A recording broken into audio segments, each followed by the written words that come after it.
We've got, what, an hour and a half bike ride today and a 40-minute run off, so it's gonna be a spicy one.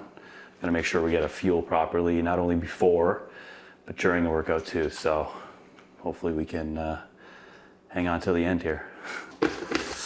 We'll top her off a little bit. Body needs carbs, especially in like higher intensity workouts, which today is definitely gonna be. So let's do it. Smart to do a little activation prior to. You're listening to physio. listening to my physiotherapist, yes. Yes. She would be proud of me. All right. As they say, bands will make her dance. We're in it. 15-minute warm-up. Let's get it.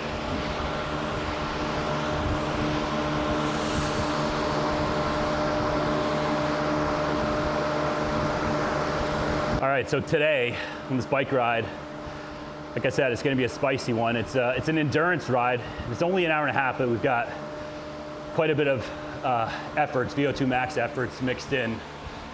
And what that is basically getting into that anaerobic threshold area. So we've got like the aerobic parts where you can, have those longer sustained efforts for longer period of time, and effort feels pretty low, and you're able to hang on for a long period of time. And then you kind of get into that dark place, that anaerobic place where you're starting to produce lactic acid and your body's trying to clear it, and you can only really hang on to that kind of effort for a couple minutes, if that. So we're gonna touch that land for a couple minutes at a time, multiple times over in this workout, starting in about 5-6 minutes here. So yeah, that's the plan today. We're gonna hang on for as long as possible and just stay focused and stay in it. So see how we do. See that red, Garrett? See that red there on the screen? That red just means pain. That's what that means. Are you gonna have any method of communication with family or anything else like that? No phones, no earbuds, no music. It's just you and the elements. You gotta raw dog it. This is it. This is the first of 5 of these max efforts. Each of them are 3 minutes each. Nice thing about them is we've got 3.5 minutes recovery between them. But the power is only going to go up from here. So, coach said, first 2 minutes you should be able to hang on, and then last minute you just gotta close your eyes and pray. So, it's kind of what we're working with. We'll see where we're at.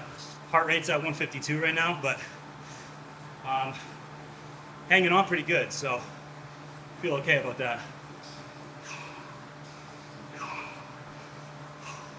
That was the first one. Actually, wasn't that bad. 3.5 minutes. Get the heart rate down a little bit. And right back into it.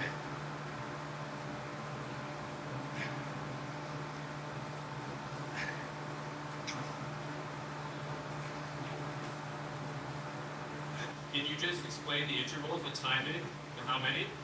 Yeah, right now we're on second interval of 5. So we've got 5 of these efforts, which is 285 watts, 3 minutes at a time, and then we get a 3.5 minute recovery at 105 watts between each of those. So this is 2 of 5, 30 seconds left, which is actually surprising.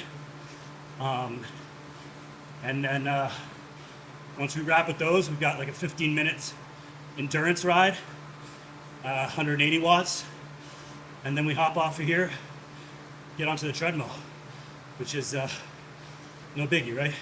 All right, that's it. That's it, baby. Why do we do this? Why do we do this to ourselves? But like, who in their right mind would do this? I mean, you'd figure that was a good workout, hour and a half on the bike, call it a day. Let's go. No. Not done yet. Still got another 40-minute run. I think it's time you start using your common sense. Everybody watch out, cause the bomb is lit. I got that confidence, that's right. Confidence, come on now.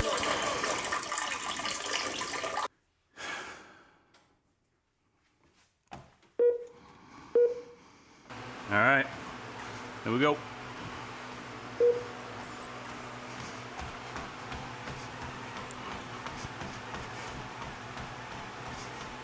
Keep the first mile nice and easy. Usually start at like, 9:30 pace.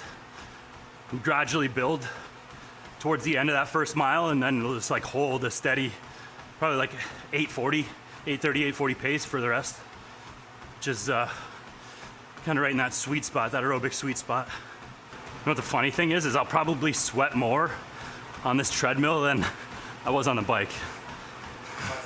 I have no idea. I was telling Maddie when we were there at physio, like this guy I follow on Instagram, he's just like totally changed the way I think about back pain.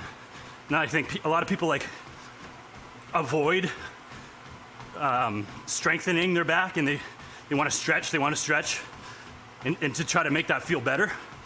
But like, you need to provide your body with evidence that it's okay to get into, those ranges of motion and strengthen it and provide it proof that you can do those things. And then over time, it just starts to adapt.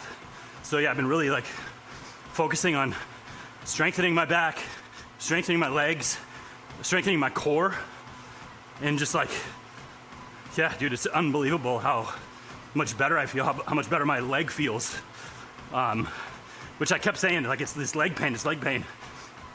It's lower back pain, it's nerve pain that's causing these issues, and it's just compounded over a long time of just like neglecting strength training with all this endurance training that I'm doing. It's like so easy to just like drop the ball on the strength training side just because you're running out of time. And so I think just like putting a lot more emphasis on that lately it's been a game changer. They call this a brick workout for a reason. Not only because you're stacking the bike workout on top of the run, which, it's called a brick workout, but your legs also feel like bricks when you get off the bike and start running. So it's a fun one.